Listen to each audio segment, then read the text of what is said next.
Hello అండి. ఇవాళ మనం చికెన్ కర్రీ ఎలా చేసుకోవాలో తెలుసుకుందాం. ముందుగా మ్యాగ్నేట్ చేసుకోవాలి. దానిలో ఉప్పు, పసుపు, కారం, గరం మసాలా అండ్ అలాగే చికెన్ మసాలా, పెరుగు వేసి మ్యాగ్నేట్ చేసుకోవాలి. మ్యాగ్నేట్ చేసుకొని ఒక హాఫ్ అన్ అవర్ వరకు మనం అలాగే ఉండాలి. అండ్ నెక్స్ట్ ఆయిల్ అనేది మ్యాగ్నేట్ చేసుకున్న తర్వాత ఆయిల్ అనేది మనం వేయాలి. వేసిన తర్వాత ఆయిల్ హీట్ ఎక్కిన తర్వాత మనం స్లైసెస్గా కట్ చేసుకున్న ఆనియన్స్ అండ్ అలాగే చిల్లీ వేసి ఫ్రై చేసుకోవాలి. అది గోల్డ్ కలర్ వచ్చేంత వరకు ఫ్రై చేసుకోవాలి మనం.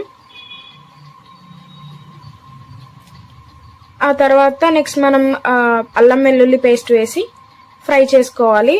ఆ అల్లం వెల్లుల్లి పేస్ట్ ఎప్పటి వరకు ఫ్రై చేసుకోవాలి అంటే మనం అది లో ఫ్లేమ్లో పెట్టుకొని ఫ్రై చేసుకోవాలి. పచ్చి వాసన పోయేంత వరకు మనం అది ఫ్రై చేసుకోవాలి, లో ఫ్లేమ్లో పెట్టుకోవాలి.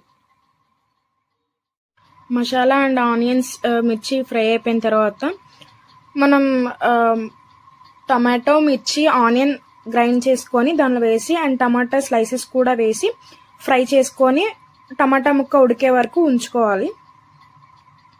అండ్ అది మొత్తం ఉడికిన తర్వాత మనం మ్యాగ్నేట్ చేసుకున్న చికెన్ దానిలో వేసి ఫ్రై చేస్తూ ఉండాలి.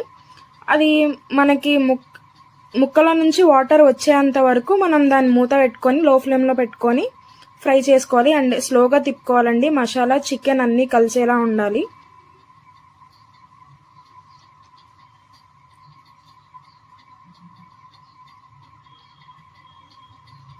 ఇలాగ వాటర్ అనేది మనకి వస్తే అలా వాటర్ వచ్చినప్పుడు మనకి ముక్క ఉడికినట్టు గుర్తుంటుంది.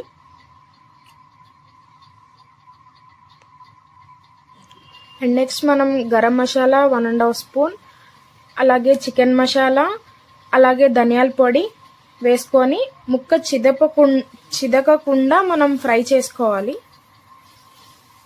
అది తిప్పేటప్పుడు మనం స్లోగా తిప్పుకుంటే బాగుంటుంది. అండ్ అలాగే నెక్స్ట్ కల్లుప్పు అయితే మనకి టేస్ట్ మంచిగా ఉంటుంది. సో అందుకే అది వేసుకొని మంచిగా తిప్పుకొని ఒక 5 to 7 minutes వరకు మూత పెట్టుకోవాలి.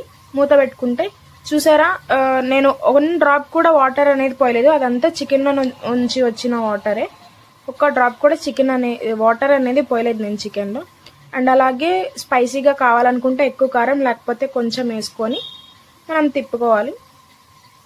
లో ఫ్లేమ్లో పెట్టుకోవాలండి. కారం అనేది మనం ఇంకా 10 to 15 minutesలో దించేస్తాం అనగా మనం కారం అనేది వేసుకోవాలి. అప్పుడు ముక్కకి మంచిగా పడుతుంది. అండ్ నెక్స్ట్ మనం కట్ చేసుకున్న కొత్తిమీర, పుదీనా, అసలు పుదీనా, కొత్తిమీర వేస్తేనే దాని స్మెల్ అనేది వేరే లెవెల్లో ఉంటుంది.